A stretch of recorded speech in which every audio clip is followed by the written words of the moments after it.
Ang pagpakaon sa mga gigutom dili yun mahimo kundili iagi ni Kristo. Munay atong hinumduman. Lingi ay mong tupad ing na nagpakaon kas gigutom.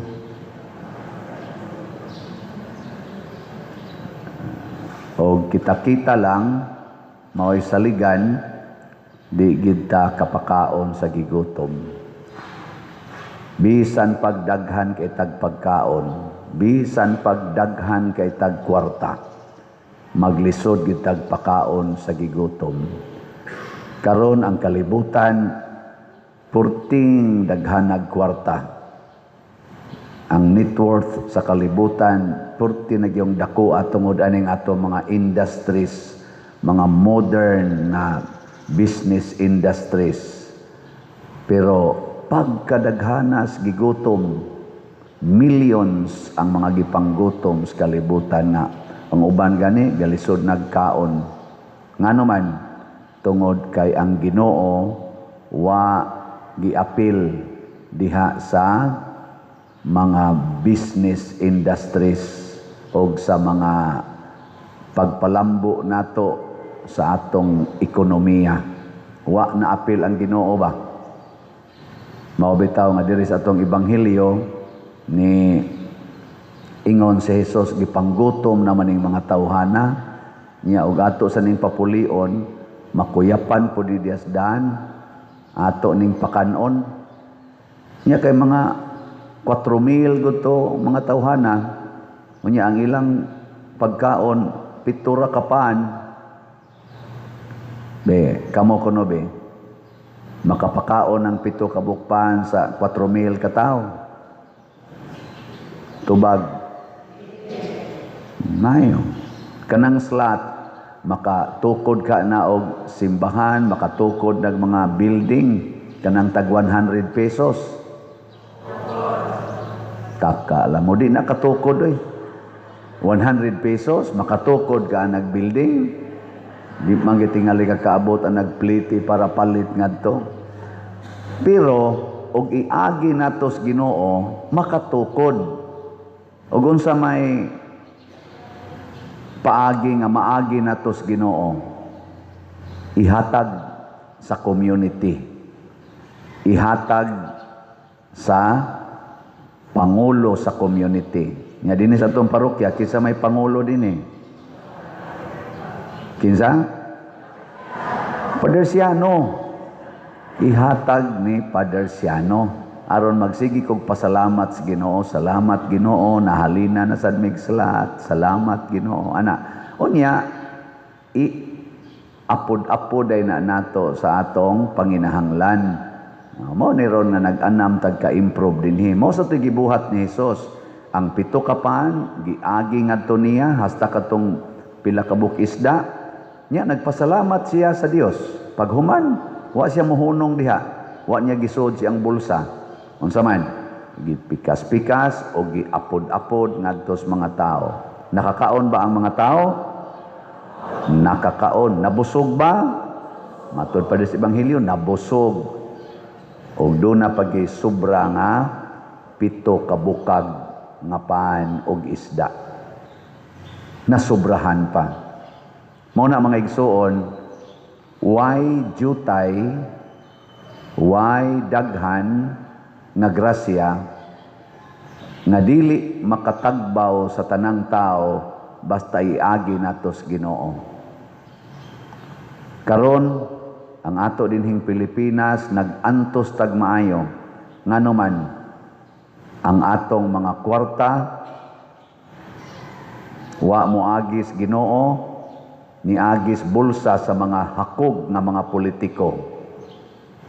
Millions, even billions and trillions nasango sa ilang bulsa.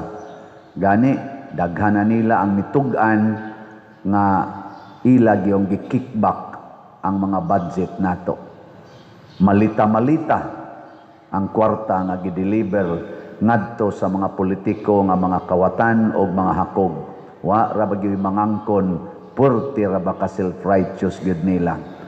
Awa, pagoy na priso karong politisyan, ang napriso, ang katong mga mayukmok, ang mga vloggers, ang mga tawag natong mga whistleblower, maoy makuan, maoy mapriso, pero ang mga gitumbok, wow, mura sila Ginoo.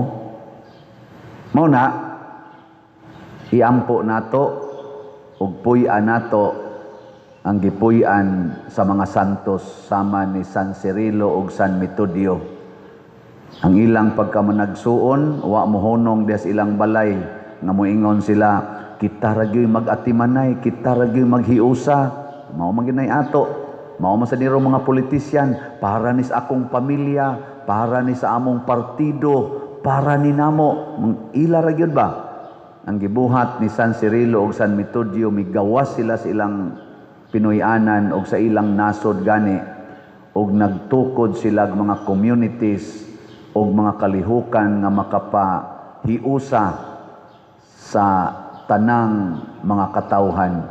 Ang kadtong di kasabot sa atong Latin nga pinulungan sa simbahan, nag-translate sila mga Bible o mga bisan gani alphabet aron itudlo sa mga taong wapa kadungog sa atong mensahe aron magkahiusa. Naningkamot sila para sa tanan, para gyud sa tanan.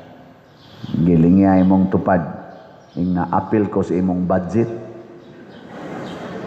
ing na ba imong tupad, ing nagi-apil ko nimo sa imong budget. Mao bitaw na dinhi kanang atong balaod nga palit gyud slot. Bisan kanang atong balaod dinhi sud sa misa nga kung ang imong anak magsaba-saba ang bata asa man dadon adtos gawas ngano man aron magkahiusa ta dinhi sa sulod ug ang bata sad di sad siya mapurhisyo nga magsigig siyagit sigig limbag-limbag ayaw ipamugos dire ngano man kay imo nang ipamugos ikaw nga nagdaan ng bataa di nakaka-concentrate sa misa magsigi na lang kag atiman nya ang imo sang tupad kada hingi-hingi sa bata, magsige sa samok yan. Nasa na. Ang naasa sa imong luyo, magsige sa yun. Saan ni siya samok ka na. Wala. Ang imong palibot, di na nakakonsentrate. Di ba? Nya isip imong generosity, ngadtos community, dadangad to. Kaya ang bata sad malipay, nag-imong dadon ngadtos gawas. Kaya di gud siya relax dire. Adto siya mo hilak, adto siya mo dagan, adto siya mo katawa, adto siya makig-istorya nimo, dili dinhi magtabi mo. Inana na siya. Mo na hinaut makasabot unta taani nga wa ta manghingilin og bata. Gihatag lang nato unsay angay para sa bata ug unsa say angay sa atong formal worship. Mo na ingos Kristo ihatag ni Cesar, ang iya ni Cesar ihatag sa Ginoo ang iyas Ginoo. Mausad na ang atong pagpaambit sa atong mga grasya. Ayaw tan-awa kanunay ang imong kaugalingon, tan-awa ang community. Karon bitaw, agabi gamiting mi ni tan-aw mis atong panginahanglan. Diri lang sa aspito sa choir, nakahukumi maghimo tag grand choir. Kaya tagsa-tagsa ra maning atong choir. Pag ingon gyud nako, magtukod tag grand choir para karong Lenten season ug sa uban pa nato mga services gikan karon naadayon ni tugan, anadayon ni react. Ay sus pader giswaya na di gyud mga pil. Sao paghimo grand choir nga di man mga pil. Nako kinsa may di mo apil? Sila. Nako kamo, amo apil. Nako kinsa may di mo apil? Sila. Ana sila. Nako kamo ni adin mo apil mo, mo apil. Nya ga-represent naman mo sa daghang choir, mga apil mo, mga apil. Di majority naman mong din himuon tani nga palisiya. Ang choir nga dili mo apil, atong taktakon gikan sa pagka-choir dinhi sa atong parokya. Ug mao na nay among naagrihan. Ang choir group nga dili mo apil sa grand choir, taktakon. Zaman, okay na dili. Kusga. Sige, i-apply sa nato sa slot. Ang parishioner nga dili mo palit og slot? Kusga. Taktakon. Taktakon gikan sa listahan sa Ginoo katong gitawag og libros kinabuhi. Ngano man daw na siya. Kanang 100 pesos, di ka kapalit, daw ka. Sa usa ka semana or usa ka buwan, di gyud ka kapalit anang 100 pesos, daw ka. Bisan gani estudyante makapalit ana. Kanang estudyante wa man ginay kwarta. Ingnon ta man way kwarta, pero makapalit og slot. Unsaon man, magsakripisyo ang estudyante. Una, dili siya mo snacks. Ang iyang mga snacks, iyang tigomon. Ikaduha, di siya mosakay anang mga motor o kanang mga kuan diha, e-bike. Maglakaw lang siya gikas balay ngadto sa eskwelahan. Tapos una lakaw ganig upat ngadto sa 6 ka kilometro. Ka-graduate man. Honor pa. Okay, samtang maglakaw ko, magsige man kog tuon, magsige man kog memorize sa among leksyon. Igo-igong abot sa balay, gamay na lagpunanan. Dito sa balay, ang ako sang suga, kandila. Ang sudan, luyag asin kasagaran. Og marang-arangan og budget. Katong sitsaron na lignin. Katong bitang sa kaplastik. Tunlob og suka, kanon. Kaon sa daan ang ginaling bato nga mais, nga hait, raba kayong mabahaw ng samad sa tong liog. Labi na katong numero 12. Manghod lagjutay sa hilawan. Pasti lang sakita ladokon pero sige lang yun. Antos. Nya, di ka nakatigom. Pila maroy plitis e-bike be or sa motor. Jis? 20. Nya, magsige kag lakaw, unom ka adlaw, lakaw ka. Pila mo na times 20. Pila? 20 times 6. Uno kay magduhaman day kaduhaman. O di 40. Nya times 6. 240 sa imo pa lang paglakaw-lakaw makapalit na kag slot at least duha ka slots. Lakaw-lakaw lang. Nya kinahanglan pa din na nga moingon ka wa koy kwarta. Labaw na gimong kasigig inom og red horse. Di na ka mo inom og red horse, tigumo nimo ang budget ipalit nimo og slot. Pagkadaghana nimo mapalit. Labaw na gimo mga sugarol og manok. Panglabay mo ginan yung tag 100, tag 500, tag 1,000 adto sa surwidahan usahay. Kusog mo dito mo syagit-syagit, ujis, di gin mo slagit, uslat. Ana unta to. Tanawa, unsa na rin hitabo sa atong slot, di ba jutay ra kay halin.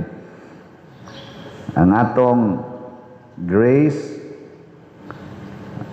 God's reward and complete elation, 174,695 na ang atong halin. Napay, dako pa kayo ni, 525,305 ka slots nga available, tag 100 pesos per slot.